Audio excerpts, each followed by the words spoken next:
All right, moving on. So today, June the 23rd, is the 54th anniversary of the Title IX law.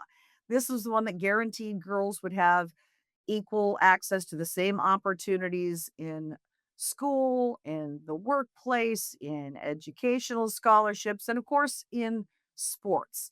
This said that, we're not just going to have boys' teams in sports, girls deserve just as much time, attention, financial interest as boys' sports. And it's interesting that this comes in the same week that we are expecting a huge ruling from the Supreme Court in a case out of Ohio and in, I believe that it's Idaho and Virginia, the two states that they kind of combined those Title IX challenges before the Supreme Court. And they said, you know, should transgender athletes be competing in girls' sports? Should we have biological males who identify as girls being allowed into our girls' private spaces? And of course, this has huge ramifications for every state. The Supreme Court of the United States makes a ruling like this, it impacts everybody.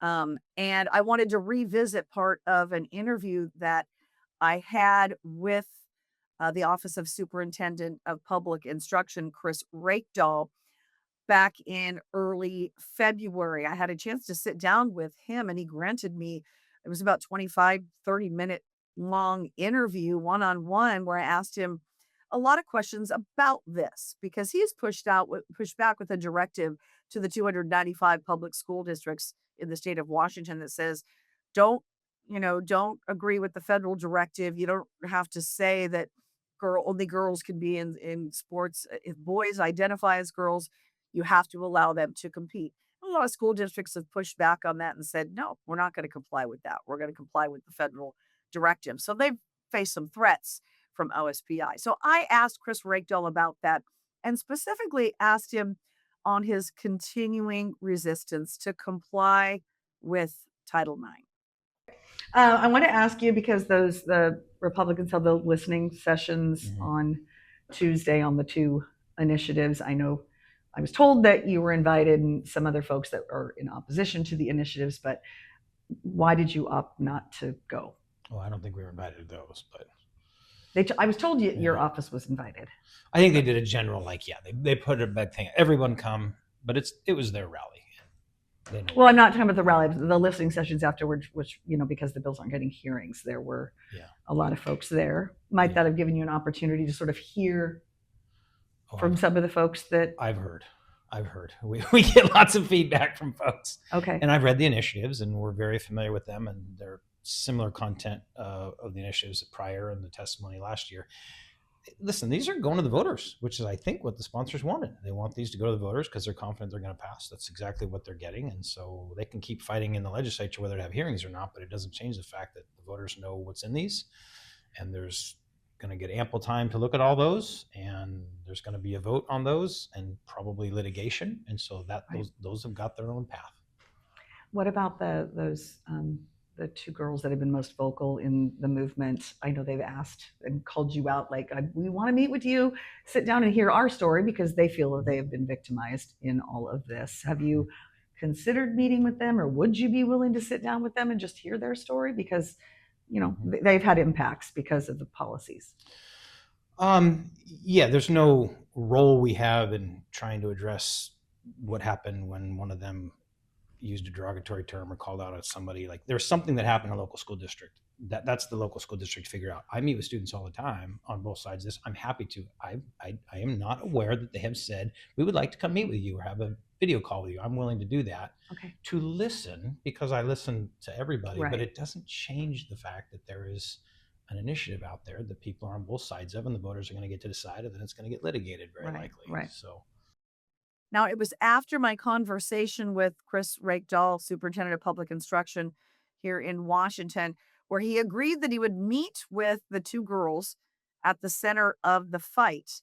And to OSPI's credit, he did follow up and agreed to meet with the two families. Annalie Wilson and Frances Stott became the faces for this because these two girls basically stood up and said, I'm not okay with this. In the case for Frances, she refused in Tumwater to play against a biological male in the opposing basketball team, a boy who identified as a girl.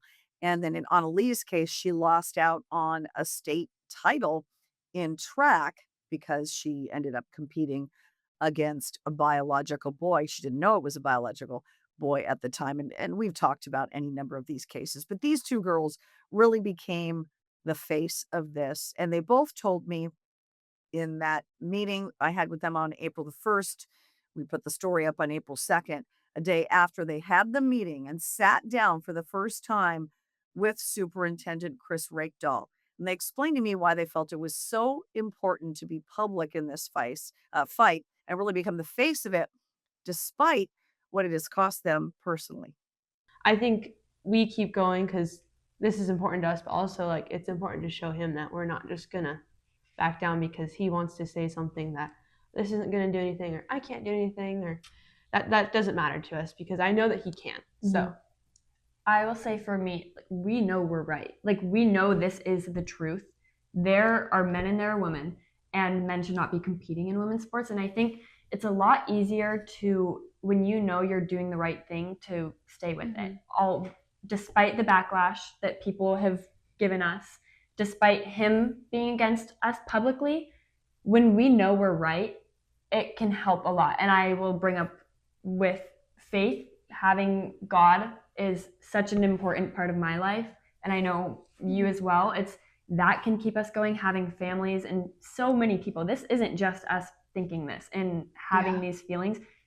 Many people have told him publicly that they don't agree with it either. And I think that when we, like I said, when we know we're doing the right thing, it makes it easier.